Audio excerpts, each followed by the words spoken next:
नमस्कार। ग्रामीण अंचल में संवाद की जो एक शुरुआत राजसमंद एक्सप्रेस के माध्यम से हमने की है, आज वो यात्रा आ पहुंची है किरणपुर गांव। पसुन पंचायत का ये गांव है और अभी हम जहां हैं वो इस गांव के, मेरे को ये कल्पना कम थी, छोटा गांव है तो मेरे को नहीं लगा था कि यहाँ ये व्यवस्था भी होगी, मगर ये जिम में बैठे हैं यहाँ डंबल और ट्रेडमिल पे शरीर बनाने और ख़ुद को स्वस्थ रखने की इस प्रक्रिया में लोकतंत्र को स्वस्थ रखने की भी जिम्मेदारी ये बड़ी बखूबी निभाने के लिए मुझे तैयार मिले। तो हम कोशिश करेंगे कि आज यहाँ से जानें कि किरणपुर आगे आने वाले इस उपचुनाव को किस प्रकार से देखता है। क्या आपके गांव जो भी हम जो उपचुनाव आ रहे हैं 17 तारीख को वोटिंग है, जो भी जीते किसी भी दल का कोई भी प्रत्याशी आए, किरणपुर के मन में क्या है कि हमारे गाँव के लिए ये चीज़ें होनी चाहिए?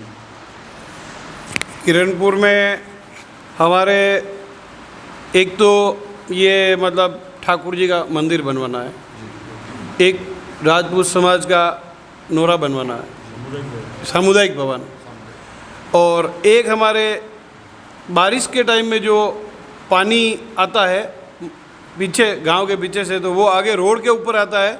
उससे क्या है कि रोड ऊपर है और गांव की पहले वाली पुरानी सीढ़ियाँ नीचे है, तो वो पानी उधर रह जाता है। उससे सब मकानों के अंदर दरारें पड़ गई और वो पानी अंदर मरता है, तो उससे मकान गिरने का खतरा रहता है और पानी की निकासी करवानी है, बहुत आवश्यक है।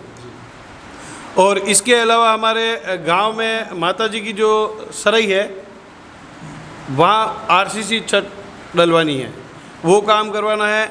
और उसके अलावा हमारे बाकी पानी की व्यवस्था तो उन्होंने पहले ही कर रखी है, किरण जी ने आदेश करवा दिया था वाघेरी नाके के पानी का, जो अभी तक सब पी रहे हैं आराम से। और बाकी कार्य भी उन्होंने करवाए हैं। ये सामुदायिक भवन है, ये भी उन्होंने बनवाया है। और पास में जो स्कूल है वो हमारे शांतिलाल जी खोईवाल साहब 1996 में 1,76,000 की उन्होंने सेक्शन दी थी, विधायक बनकर आए। और बाकी जो डोनेशन था वो हम आसपास की फैक्ट्रियों से मतलब मदद मांग के लाए और काम को संपूर्ण करवाया। उसके बाद में बंसीलाल जी गेहलोत आए तो उस टाइम हमारे यहाँ कोई कार्य नहीं हुआ, उनका मतलब हाथ का कोई भी काम नहीं है। जैसे बंसीलाल जी खटीक आए थे भारतीय जनता पार्टी से, उन्होंने एक पंचायती कुआं खुदवाया, मोटर लाए, पाइपलाइन बिछवाई, कनेक्शन भी दिलाया और गांव को टंकी में पानी डाल के गांव को पानी पिलाया। उसके बाद अगर उसमें पानी कम पड़ने लग गया तो फिर हमारे बाद में ये किरण जी आए, इन्होंने मतलब पानी की स्वीकृति दिलाई। आप ये प्रक्रिया मुझे हालांकि बता रहे हैं, हाँ। कैमरे के जब शुरू नहीं हुआ उस वक्त भी हम ये बात करने की कोशिश कर रहे थे कि गांव का राजनीतिक मिजाज क्या है।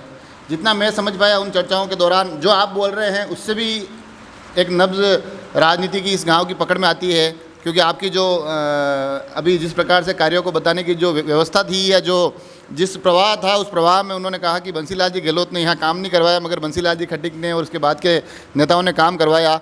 और आपके पॉकेट पे लगा हुआ कमल भी आपके राजनीतिक जुड़ाव को बता रहा है, आप कहाँ से जुड़े हुए हैं।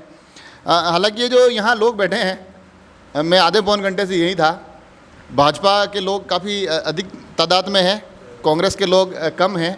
उन कम में से जो सबसे बुलंदी से कांग्रेस का पक्ष रख रहे थे यहाँ, मैं चाहूँगा आप मुझे बताइए कि इस चुनाव को आप किरणपुर के नागरिक के नाते कैसे देख रहे हैं और एक कांग्रेस के कार्यकर्ता के नाते कैसे देख रहे हैं?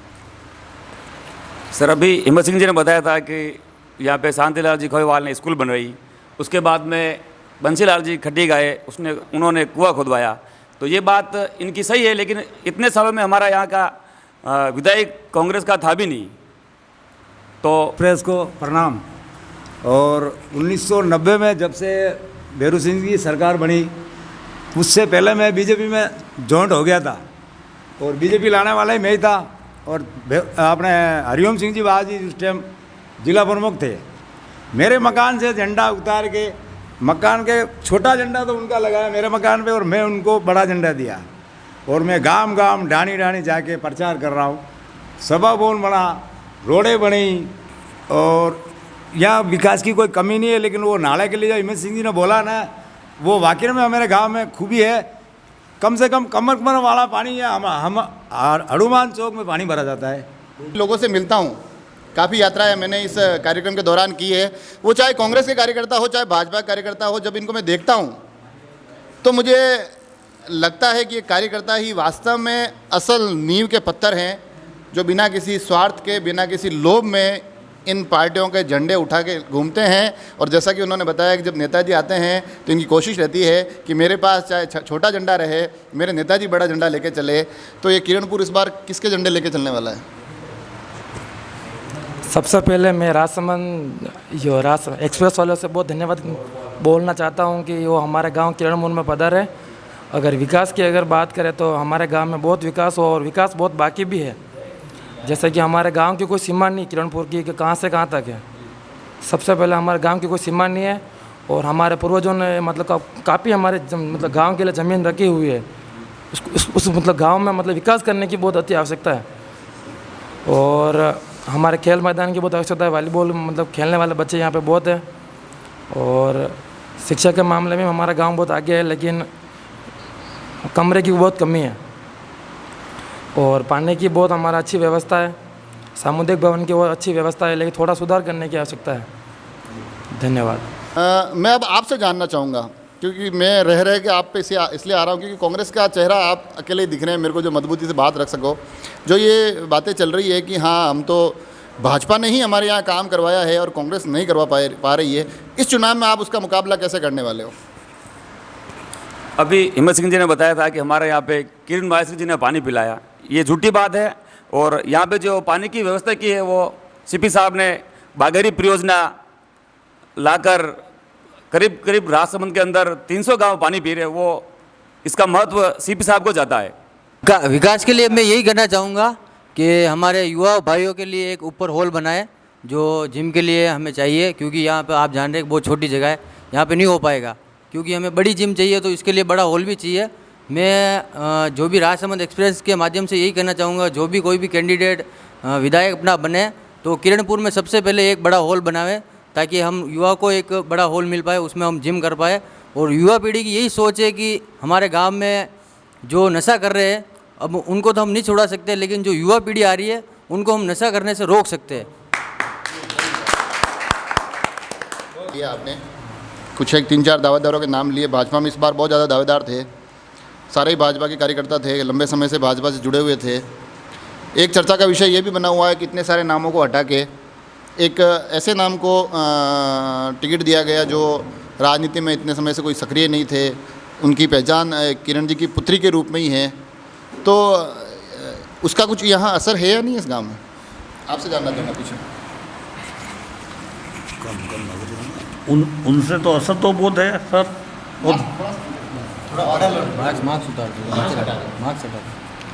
उनसे असर तो है बहुत है, लेकिन भाजपा क्या पूरी तरह छाई हुई चारों तरफ और हर आदमी से व्यवहार रखते हैं ये लोग, इसलिए हम भाजपा के ही हैं और भाजपा पे वोट देंगे। कपिल तो हम भाजपा के ही हैं और भाजपा को ही वोट देंगे, ये बात घूम फिर के आ रही है। तो इस वक्त कांग्रेसी कार्यकर्ता क्या सोच रहा है? सर जो भाजपा के हैं वो तो भाजपा के वोट देंगे भाई। हम आप कोई भी कहेंगे उनको वो हिलने वाले नहीं है।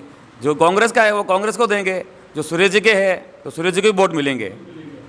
ऐसा नहीं है कि वो फॉर्म भर दिया और उनको वोट नहीं मिलेंगे, वोट तो उनको भी मिलेंगे। उनको भी काफ़ी उम्मीद है सुरेश जी को भी, मैं भी जीत के राजसमंद का विधायक बनूं। किरण जी मैडम ने जो भी कार्य किए हैं इस किरणपुर में, जो बड़े लगाव से किए हैं, और हमारे सभी कार्यकर्ता युवा बुजुर्ग सभी भाई किरण जी के साथ में थे और यहाँ पर बहुत उन्होंने विकास किया है। वो तो भगवान के प्यारे हो गए हैं। अगर प्यारे नहीं होते तो हमारा किरणपुर आज स्वर्ग बन जाता, लेकिन मैडम जी भगवान को प्यारे हो गए हैं, इसीलिए उनको एक श्रद्धांजलि देना का हमारा का फर्ज है, जो श्रद्धांजलि जरूर देंगे। और कार्य दीप्ति जी जीत गई तो हमारा गांव वापस स्वर्ग बन जाएगा और हम बिल्कुल किरण जी के साथ में हैं। जय हिंद, जय भारत। आग्रह पूर्वाग्रह चलते रहेंगे, राजनीतिक आरोप प्रत्यारोप भी चलते रहेंगे, ये चौपालें भी चलती रहेगी, ये चर्चाएं भी चलती रहेगी। मगर इन चर्चाओं, इन चौपालों से जो सबसे खूबसूरत बात निकल कर आ रही है कि आज लोग अपने इन राजनीतिक विचारों में विरोध के बावजूद भी विशुद्ध रूप से विकास की बात कर रहे हैं, तो विकास के इन दावों को हम चुनाव के बाद भी टटोलने की कोशिश करेंगे और चुनाव तक हमारा प्रयास रहेगा कि इस किरणपुर के बाद किसी एक नए गांव जाएं, वहां की एक नई चौपाल पर कुछ और हम बातें करें, वहां से विषय उठाएं और आप तो लोगों तक लेकर आएँ। धन्यवाद।